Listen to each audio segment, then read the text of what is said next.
Remove the clutch wire. And remove the hose assembly from the rear of the compressor.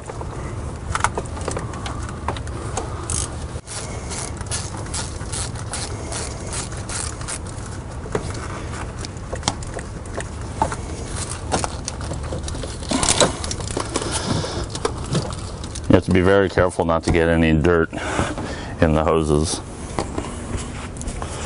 Next, you're going to remove the 4 bolts holding the compressor to the motor mount.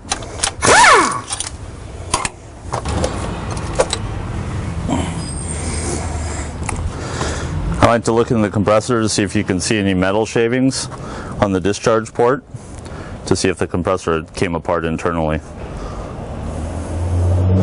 And we look good.